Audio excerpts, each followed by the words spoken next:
सत्या जी ਅੱਜ ਤੁਸੀਂ ਸਟ੍ਰਾਈਕ पर बैठे हो, क्या बैठे हो? स्टैक ते सानू कोई शौक नहीं है। सानू 20-25 साल हो गए टेलीविजन नौकरियां करदे ते महंगाई के हिसाब नाल साडे घर चलाने बड़ी मुश्किल हो गया ते साडी गौरमेंट अगे इहो हत्थ जोड़ के बेनती है कि जल्दी तो जल्दी जिन्ने भी बंदे आ सारे पक्के कीते जान ते अगे फिर नवे रखे जान। जड़ियां साडियां पोस्टां पई दियां वो रखियां जान मुड़ के अगे तो मुलाजम ते जेड़े पहले आ 20-25 साल दे लगे दे ते इन्हां नूं 9000 च कोई पूरी नहीं पैण दी। रिश्तेदारियां भी भुगतानियां, घर का खर्चा भी चलाउणा वेखणे पैंदे आ ते हुण यही आ बेनती भी सरकार अगे कि जल्दी तो जल्दी साडा इह काम पूरा करे। मैं सोमराज कठुआ डिस्ट्रिक्ट प्रधान सफाई कर्मचारी यूनियन। अज तो बड़ी पहली खुशी की गल है कि साढ़े चेयरमैन साहब साढ़े नाल बैठे आ। ये वैसे जिन्ने बारी पहले भी हड़ताल इनके बारे हुई है साढ़े नाल रहे, ऐसी कोई गल नहीं। जिथे भी साढ़ी मुसीबत या कोई भी माड़ी घड़ी ही बराबर खड़ोंदे रहे। ये इनकी सिफत मूँह तो नहीं करांगे, इनके मगर भी इहो गल कर भी नरेश शर्मा होना ने जिन्ना साथ साढ़ा दिता, जिहड़ी चीज़ की कोई डिमांड या कुछ भी ही हर वेले बांह फड़ते रहे। जे साडी हड़ताल ही 16 दिन रही उसले भी नाल रहे इन्होंने कहा, लेकिन इनकी भी मनी उसले भी सानू मजबूरी भी चलो मननी पई ही। लेकिन सर हूँ इहो कहने बार बार मनी के भी परेशान हो दे, लोग भी बोलते हैं, पब्लिक दुखी हो गई है। सानू कोई शौक नहीं हड़ताल करना। साडा भी एक बार तमन्ना भी एक बार बंदे पक्के होने तो काम चो निकलीए बार बार। चलो हम जेडे लगी गए कोशिश ये भी अगली बार पढ़न बच्चे इस काम तो दूर ही होने तो चंगी गल है। जब पक्की नौकरी मिलती करनी, जो डेली का कैजुअल लेबर चलाना ये तो सब तो बड़ा पाप है। क्योंकि 20-20 साल रगड़ाना फिर कोई हल नहीं, मसला नहीं, तो बाद च लड़ाई या कुछ हड़ताल ये सानू कोई चंगा थोड़ा लगता। हड़ताल करके अपना शहर अपने घर ही गंद पाना सानू भी शर्म आती है। अफसोस आंदा यार असीं भी लंघना दे तो मजबूरी है। जे हुण शहर च विआह चले करदे फंक्शन है, हर कोई मेरा भरा भैन भरा दुखी होगा। लेकिन हुण साडी प्रॉब्लम बड़ी बड़ी मजबूरी है, असीं भी क्या करिए। हुण सारियां कमेटियां बैठे, कोई कल्ला कठुआ है नहीं है।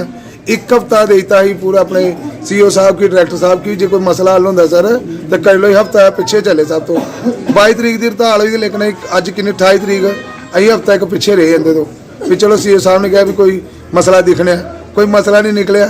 लेकिन हम मजबूर हैं, ये दरी के सिवा साढ़े कोल कुछ हल नहीं है। जय हिंद जय भारत। देखो समर्थन में हम पहले भी थे, जब प्रेसिडेंट थे, जब नहीं थे तब भी थे, आज भी हैं। क्योंकि इनकी जो समस्या हैं वो सारी दुनिया जानती है। कठुआ से लेके दिल्ली तक, दिल्ली से लेके बम्बई तक, और जितने भी हिंदुस्तान के मेन शहर, गलियाँ, लेन, ड्रेन, सीवरेज के नाले, उनके अंदर अब जब ये घुसते हैं तो कई लोगों को तो डेथ भी हो जाती है। तो जितना ये काम करते हैं उस हिसाब से इनको ना तनख्वाह मिलती है पूरी, ना इनको पक्का किया जाता है। क्योंकि गवर्नमेंट का एक रूल है कि 8 साल के बाद ऑटोमेटिक ये पक्के होंगे जो डेली भेज रहे हैं। इनको तो मुझे लगता है 10-10 साल हो गए, 15-15 साल, 20-20 साल के ही तो रिटायर भी हो गए। इसलिए हम सरकार को, माननीय LG साहब को उनके कमिश्नर सेक्रेटरी धीरज गुप्ता जी, जो हमारे कमिश्नर सेक्रेटरी हैं हाउसिंग अर्बन के, एक ही स्टेट के अंदर एक ही ड्यूटी के अंदर दो कानून नहीं होने चाहिए। जैसे इन्होंने कहा कि जम्मू के अंदर कॉरपोरेशन के अंदर वहाँ कुछ लोग पक्के किए गए, लेकिन बाकी जो काउंसिल हैं वो कमेटी हैं, उनको स्थैला व्यापार क्यों उनसे? इनके लोग भी पक्के किए जाने चाहिए। और इनकी जो 2.5 दिन की पे है, सरकार कहती है भाई काउंसिलें कमेटी अपने से दे, अपने से कहाँ से देंगे? इतने खर्चे हैं यहाँ गाड़ियों के, सैनिटेशन के सामान के, इतना कुछ जहाँ खरीद फरोख्त करना पड़ता है। कम से कम 20-20, 25-25 एडमिन काउंसिल कमेटियों को खुद से खरीदनी पड़ती है। तो इनकी पे जो 2.5 दिन की है और इनके जो सही मसले हैं इनको पक्का किए जाए, और इनकी स्पेशल जो तनख्वाह है वो बाकी जो डिपार्टमेंट हैं उनसे इनकी तनख्वाह एक्स्ट्रा होनी चाहिए। क्योंकि सबसे जो शहर की सफाई कितना गंदा काम होता है, नाली के अंदर हाथ डालना, हम तो कहते तो हैं, कई बार हमने भी कहा, मैंने भी कहा, गुस्सा भी आता है, ये पूरा काम नहीं करते, लेकिन ये जो काम करते हैं वो कोई और नहीं करता। लेकिन इनके लिए स्पेशल पैकेज होना चाहिए, स्पेशल इनको मिलना चाहिए। और इनको साथ साथ में मैं ये भी कहना चाहता हूँ कि शहर को भी आपने ही देखना है।